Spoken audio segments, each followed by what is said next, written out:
नमस्कार. महाराष्ट्रातील तमाम माता भगिनींचं लाडकी बहीण योजनेच्या नवीन व्हिडिओमध्ये स्वागत आहे. पाहू शकता बघा, लाडकी बहीण संदर्भात महत्त्वाची माहिती पाहू शकता बघा. योजना बंद होणार, महिलांना मोठा धक्का, हायकोर्टात याचिका दाखल करण्यात आलेली आहे. ही संपूर्ण माहिती आपण या ठिकाणी पाहणार आहोत. ही योजनेच्या संदर्भात अतिशय महत्त्वाची माहिती. हायकोर्टामध्ये याचिका या ठिकाणी दाखल करण्यात आली आहे. संपूर्ण जी काही याचिका आहे त्या याचिकेवर माननीय हायकोर्टाने काय निकाल दिला आहे ते देखील आपण या ठिकाणी पाहणार आहोत. तर संपूर्ण माहिती महिलांसाठी अतिशय महत्त्वाची आहे.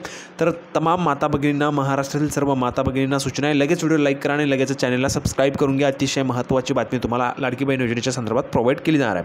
तर पाहू शकता बघा, योजना बंद होणार, महिलांना मोठा धक्का, हायकोर्टात याचिका दाखल झाली. तर बघा त्या संदर्भातची काय महत्त्वाची माहिती आहे ती आपण या ठिकाणी पाहूया.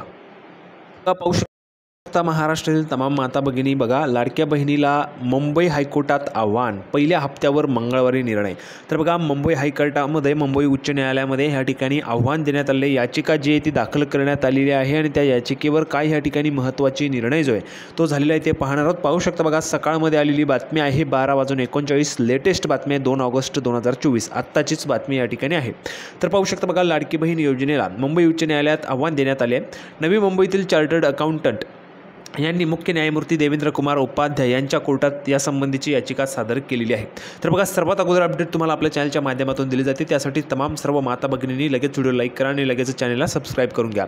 त्यानंतर बघा, पुढे जर आपण पाहिलं तर बघा, या याचिकेत लाडकी बहीण या योजना का, हा तर करदात्यांचा पैशांचा अपव्यय आहे असा मुद्दा उपस्थित करण्यात आलेला आहे, या याचिकेमध्ये उपस्थित करण्यात आलेला आहे. लाडकी बहिणी योजनेविरोधातील या याचिकेवर तात्काळ सुनावणी घेण्यास तसेच लाडकी बहीण योजनेला स्थगिती देण्यास मुंबई उच्च न्यायालयाने नकार दिलेला आहे. पाहू शकता बघा, उच्च न्यायालयाने, माननीय मुंबई उच्च न्यायालयाने या ठिकाणी ही जी काही योजना आहे तर या योजनेवर किंवा याचिकेवर या ठिकाणी योजनेवर स्थगिती देण्यास या ठिकाणी मुंबई उच्च न्यायालयाने नकार दिलेला आहे.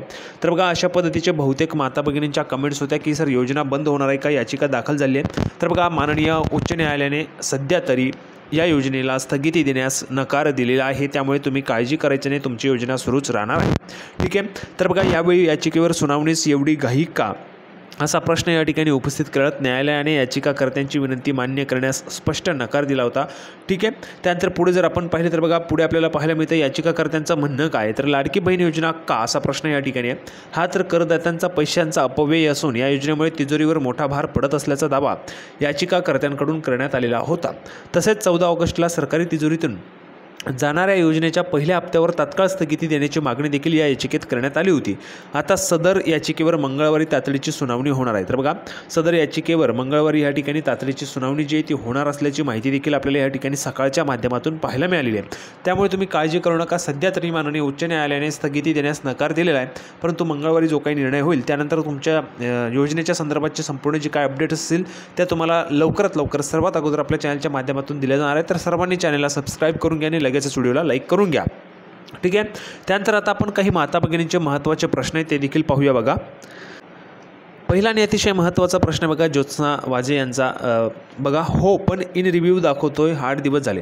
बघा, ज्यांचा फॉर्म इन रिव्ह्यू आहे त्यांनी काळजी करू नका. तुमचा फॉर्म या ठिकाणी चेकिंग चालू आहे, तपासणी सुरू आहे, त्यामुळे तुम्ही काळजी करायचं नाही आहे. इन रिव्ह्यू असेल तर तो एकतर अप्रूव्ह होईल किंवा डिसअप्रूव्ह होईल, तुम्ही काळजी करू नका. त्या ठिकाणी तपासणी सुरू आहे. काही जिल्ह्यांची त्या ठिकाणी तपासणी उशिरा होते, काही जिल्ह्यांची लवकर होते, त्यामुळे काळजी करू नका. तुमचा देखील फॉर्म त्या ठिकाणी तपासणी सुरू आहे आणि लवकरच त्यावर जी काही प्रक्रिया असेल ती केली जाईल आणि तुमचा फॉर्म एकतर अप्रूव्ह होईल किंवा डिसअप्रूव्ह तो या ठिकाणी होईल. डिसअप्रूव्ह झालेल्यांच्यासाठी बघा, पुढचा प्रश्न आहे रजनीताईंचा. रजनीताई काय म्हटलं आहे, सर फॉर्म भरलेला आहे, OTP पण आला आहे, पण लिस्टला नाव नाही, तर परत फॉर्म भरायला लागेल का, प्लीज सांगा ना. बघा, सर्वांना सांगतोय, परत कोणीही फॉर्म भरू नका. जोपर्यंत तुमचा जो काही फॉर्म आहे तो एका ठिकाणी जर तुम्ही भरला असेल, नारी शक्ती दूत ॲपवर जर तुम्ही भरला असेल तर तुम्ही वेबसाईटवर तो फॉर्म परत भरू नका. ठीक आहे. कारण तुमचा फॉर्म जो आहे तो त्या ठिकाणी रिजेक्ट केला जाणार आहे. त्यामुळे डबल फॉर्म कोणीही भरू नका. ज्यावेळेस तुमचा फॉर्म त्या ठिकाणी रिजेक्ट केला जाईल नारी शक्ती दूत ॲपवर, आता पुढच्या ज्या काही सूचना आहेत त्या लवकरच येतील. जर त्यांचा फॉर्म त्या ठिकाणी जर रिजेक्ट झाल्यानंतर अजूनपर्यंत त्यांना जो काही रिसबमिटचा ऑप्शन आहे, एडिटचा ऑप्शन आहे तो आलेला नाही आहे, परंतु जसाच तो ऑप्शन उपलब्ध होईल तशीच सर्वात अगोदर माहिती तुम्हाला आपल्या चॅनलच्या माध्यमातून दिली जाणार आहे. त्यासाठी सर्वांनी चॅनलला सबस्क्राईब करून घ्या आणि या व्हिडिओला लगेचच लाईक करून टाका. ठीक आहे. आणि पुढच्या ज्या काही सूचना असतील त्यामध्ये मग जर तुम्हाला सांगितलं गेलं की नवीन तुम्ही फॉर्म भरू शकता, मग तुम्ही वेबसाईटवर त्या ठिकाणी फॉर्म भरू शकता. अजून तरी तशा सूचना नाही आहेत, त्यामुळे तुम्ही डबल फॉर्म भरू नका. जर तुमचा फॉर्म त्या ठिकाणी भरला गेला असेल तर नाव लिस्टला नाही आहे. तर बघा, ज्यावेळेस तुमचं फॉर्म पात्र होईल, पात्र झाल्यानंतर तुमची लिस्टला त्या ठिकाणी नाव येणार आहे. लिस्ट कधी लागेल, लिस्ट कुठे लागेल, त्याची माहिती मी तुम्हाला एका सेपरेट व्हिडिओमध्ये स्पेशली प्रोव्हाइड करणार आहे आणि लिस्ट देखील मी तुम्हाला दाखवेल. ठीक आहे. पुढचा प्रश्न बघा, हा देखील भगिनींनी विचारलेला प्रश्न आहे. नारी शक्ती ॲपवर फॉर्म भरला आहे, परत नवीन वेबसाईटवर भरला तर चालेल का? मी त्यांना स्पष्टपणे सांगितलेले नाही. कारण बघा, जर तुम्ही एक वेळेस अर्ज केलेला आहे, त्या अर्जावर काही प्रक्रिया झालेली आहे, तो अर्ज डिसअप्रूव्ह झालेला आहे, अप्रूव्ह झालेला आहे, त्यामुळे तुम्ही पुढचा फॉर्म भरू नका. जर तो डिसअप्रूव्ह झाला असेल तर तुम्हाला एकतर त्या ठिकाणी संधी दिली जाईल रिसबमिट करण्यासाठी. रिसबमिट झाल्यानंतर तुमचा अर्जाची त्या ठिकाणी पुन्हा चेकिंग होईल. अजूनपर्यंत तसे ऑप्शन आलेले नाही आहेत. किंवा मग दुसऱ्या सूचना येऊ शकतात की तुम्ही वेबसाईटवर अर्ज भरू शकता, कारण ॲप जे आहे ते चालत नाही आहे. बहुतेक माता भगिनींना त्या ॲपची अडचण आहे.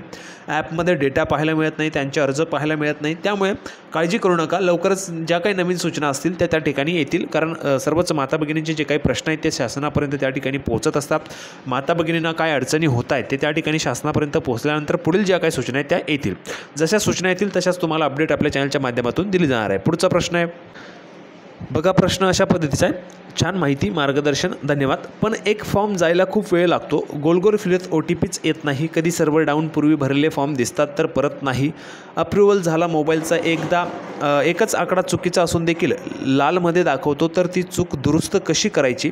अशा पद्धतीचा ह्या ठिकाणी बघा त्यांनी प्रश्न विचारला आहे. बघा, हा जो काही प्रॉब्लेम आहे तो ॲप्लिकेशनचा प्रॉब्लेम आहे. ठीक आहे. ॲप जे आहे त्या ॲप्लिकेशनचा प्रॉब्लेम आहे. त्यामुळे काळजी करू नका. ॲप्लिकेशन जे आहे रात्री 12 नंतर सकाळी 5-6 वाजतापर्यंत त्या ठिकाणी सुरळीत चालत असतं. त्यावेळेस तुम्ही त्या ठिकाणी चेक करू शकता. आणि जी काही चूक आहे ती चुकीच्या संदर्भात काळजी करू नका. एकतर तुमचा जो काही अर्ज आहे तो त्या ठिकाणी डिसअप्रूव्ह होऊ शकतो. OTPच्या संदर्भात सांगतो आहे.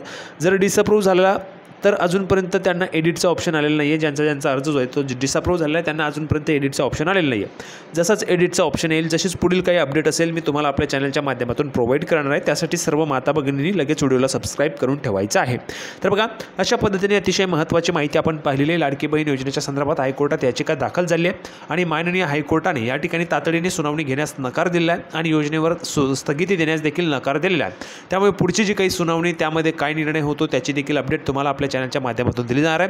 सर्व माता भगिनींनी लगेच व्हिडिओ लाईक करून टाका आणि चॅनलला पण सबस्क्राईब करून घ्यायचे आहे. आपण पुन्हा एकदा भेटणार आहोत पुढच्या व्हिडिओमध्ये अशाच पद्धतीने लाडकी बहीण योजनेची नवीन अपडेट घेऊन. तोपर्यंत धन्यवाद.